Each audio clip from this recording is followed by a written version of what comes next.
मैले छोरा कस्तो जन्माएछु, ट्यापे गँजेडु पो जन्माएछु। अरूको छोरा भने कति राम्रा छन्, आफ्नो भने यस्तो छ, के गर्ने होला।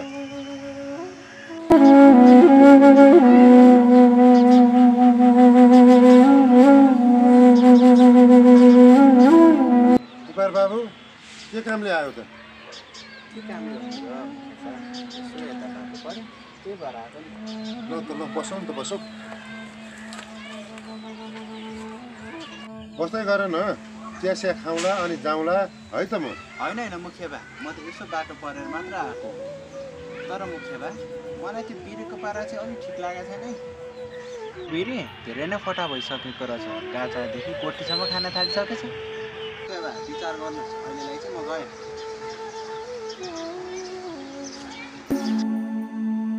यो बुढेसकाना छोराले पाल्ला भनेको त खै के पाल्ला जस्तो छ। अब यसले पाल्ने खालको जन्मेन छोरो, अरूको छोरछोरी हेऱ्यो भने कति राम्रो प्रगति गरिसके, आफ्नो त खोइ के हो के। यसले पाल्ला जस्तो छैन, मलाई त साह्रै टेन्सन भयो, के गर्ने होला।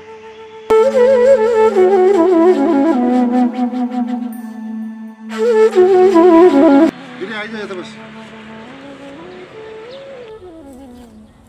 बाबु वीरबहादुर, मलाई तैँले बुढेसकालमा पाल्छस् भनेको त पाला जस्तो लागेन। समाजमा बेइज्जत भइसक्यो, यो एउटा कुलत चाहिँ छोडिदिनु पर्यो। तैँले छोडिदिए त्यति है।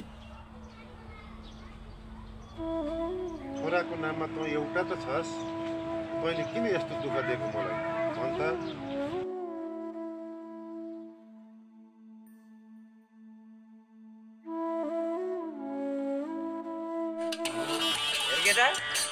यो एक बोतल खाएपछि सबै गाउँ ठिक हुन्छ नि। पैसा भन्ने कुरो नि ठिक हुन्छ त। किन ठिक नहुनु नि, मजाले ठिक हुन्छ। खाइए एकपल्ट।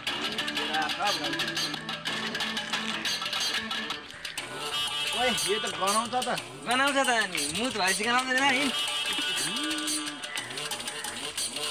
सबै बाख्रा उकाली लागे म्या, गोरले बाख्रा खोइ भनौ है झम्के गुलेली, झम्के गुलेली। मुखिया बा, हजुर गीत पो गाउँदै हुनुहुन्छ। म गीत गाउँदैछु। गिरे आयो है त। के छ झङ्गे गुलेली बा, खबर तिम्रो एकदम ठिक छ। ल म त अलिकति खाएर आएँ। अब के गर्नु, यस्तै छ। बस तपाईँ के झ्यापा छ के भनौँ, यो छोरा देखेर नै विरक्त लगाएर आउँछ। कस्तो छोरा जन्माइछु मैले। टेन्सन किन गर्नुहुन्छ मुखिया बा, यस्तो सबै छोडिहाल्छ नि। सबै छोडिहाल्छ। तल झ्यापा पनि गाउँछै त अब म खानाइदिएँ म। बाबा मन लाग्यो भाइतिर राख।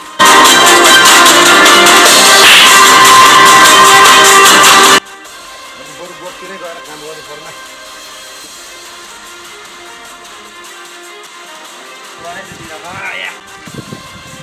रातो पुगारे कता गयो, त्यसलाई भनेर स्कुल अब जानु पऱ्यो बाहिरतिर। अनि हाम्रा बाबुजी के भयो क्या, आज बिरे भन्छन् मलाई। नाम बिगार्न मात्र आउँछ सारा संसारलाई। वीरबहादुर हो म, वीरबहादुर भन्छन्। इज्जत जान्छ मेरो, इज्जत डुबाइस् तैँले, यत्राको डुबाको इज्जत। धेरै इज्जत भएको पनि राम्रो होइन कि बाबु भन्छु, मान्दैनन् बुढाले के हो।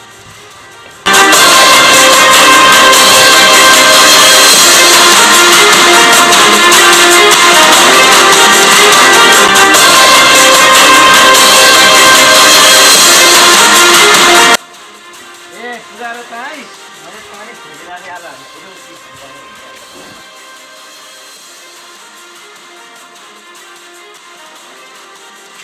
केरामा बिरामी छन् भने सुनेको थिएँ, कस्तो छ अहिले? बाबु बिरामी भएन के भन्छस् त? म घरमा अघि 5 दिन भइसक्यो, आज 5 दिनपछि भेट्न आमा बाबु बिरामी भनेपछि आफ्नै छोरोलाई थाहा छैन आफ्नो को बिरामी भए? यो थाहा मलाई हिँड्न त खाना मैले आइजन अनि म खुवाइहाल्छु।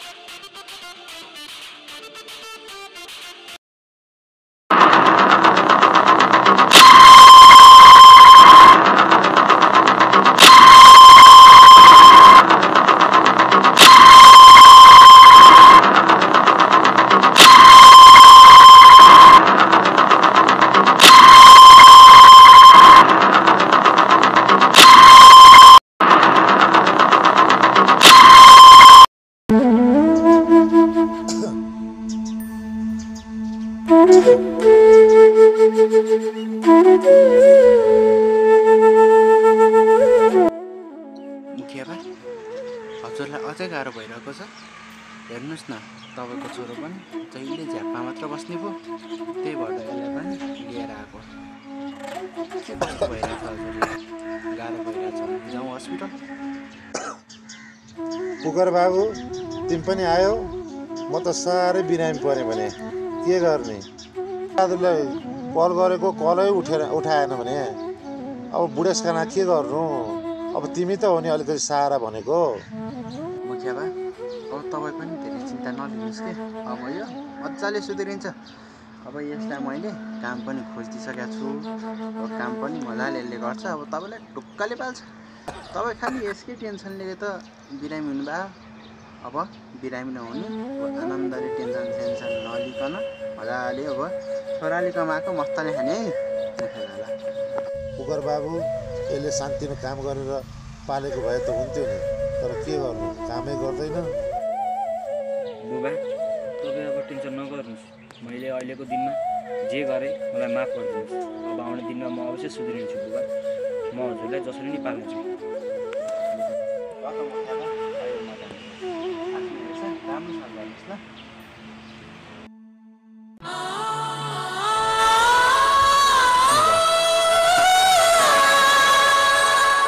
अब मैले के गर्नुपर्छ? यसरी हुँदैन। जसरी भए पनि मैले अब बुबाको नाम राख्नै पर्छ। अबदेखि मैले काम गर्न थाल्नै पर्छ।